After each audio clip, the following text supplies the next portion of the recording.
Hola, ¿qué tal? Buenos días, amigos, familia. Primero quiero felicitar a todas las mamás este día, es el 10 de mayo y espero que lo estén disfrutando con toda su familia. Quiero comentarles lo que dice rápidamente el versículo 32 del capítulo 10 de Lucas, Lucas 10:32, quiero hablar del segundo tipo de personas que pasaban a un lado de donde estaba la escena que Jesús contaba se le conoce como el buen samaritano. El primero, hoy hemos dicho ayer, que era el sacerdote que pasó y se desvió. El versículo 32 menciona precisamente esto, que la segunda persona que pasó fue un levita. Y el levita, cuando lo miró también de lejos, se desvió totalmente del camino para sacarle la vuelta, dice el versículo 32. Y quisiera mencionar solamente que al muy parecido al sacerdote, el levita tenía las mismas actividades prácticamente, a excepción de algunas, pero también se le cargaban otras más actividades. Por ejemplo, el levita se encargaba de limpiar el templo. El levita se encargaba de cuidar, algunos de ellos se encargaban de cuidar las puertas de donde entraban las personas que no eran judíos. También se encargaban de aplicar los castigos que el Sanedrín les decía. Se encargaban también de darles acceso a solamente lugares especiales a los sacerdotes. Les ayudaban también a ponerse sus vestiduras que tardaban algún tiempo en ponérselas. Ellos también eran guardias, eran como la policía del templo. Se encargaban de limpiar el lugar donde se hacían los sacrificios. Y era un trabajo mucho más cansado en ese sentido, en el sentido físico. Entonces nos hace suponer que cuando llega a la escena de donde está el buen samaritano, bueno, donde está la persona que está asaltada, que lo habían asaltado, lo mira y él ya viene después de una semana de trabajo arduo. Lo más probable es que le sacara la vuelta no nada más porque venía cansado físicamente, pero también él tenía el deber de seguir puro, porque si no, pues tenía que hacer lo mismo que hacía el sacerdote. Entonces, esa es la segunda razón que, porque suponemos que saca la vuelta.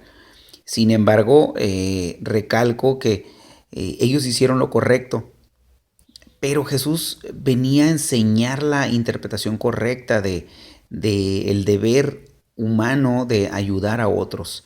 Entonces, por eso las personas que escuchan en ese momento lo que está pasando, ellos lo entienden y dicen, oh, el sacerdote no tenía por qué pararse.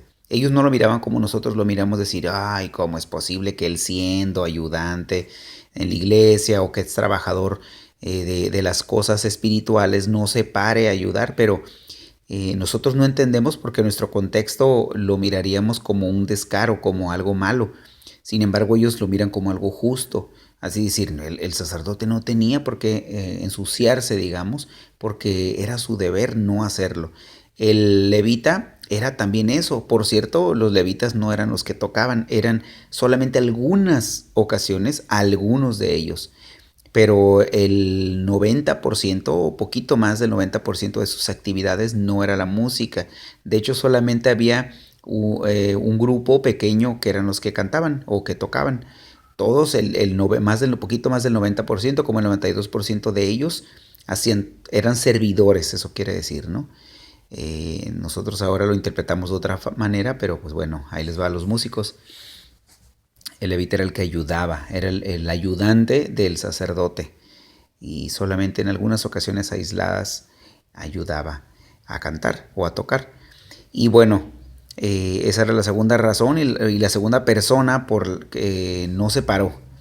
Mañana seguiremos hablando de la tercera persona, pero mientras, pues quiero terminar diciendo que pues les mando un abrazo a las mamás, que las felicito mucho este día y que nosotros, igual que el levita, nosotros debemos ser también ayudantes de ellas.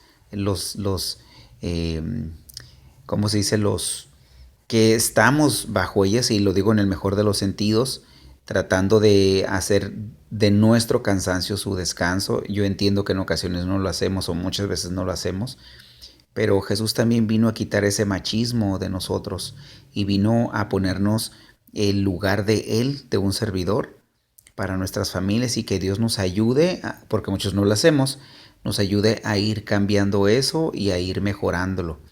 Si bien las mujeres trabajan mucho y hacen muchas cosas, y nosotros no las hacemos, sí tenemos que reconocer que lo hacen y lo hacen muy bien. Que Dios las ayude, que las fortalezca. Les mando un abrazo, las felicito. Ojalá y algunas de ustedes les pueda dar un abrazo estos días. Y si no, sepan que las amamos y respetamos mucho su trabajo. Dios no nos dejó a nosotros ser mamás porque sabía que no lo podíamos lograr, pero ustedes sí. Por eso ustedes fueron fuertes y fueron puestas para ese trabajo. Y agradezco a Dios por mi madre, por mi esposa, por mi suegra, que son personas excepcionales. Las felicito y les mando un saludo. Bendiciones a todas. Hasta pronto.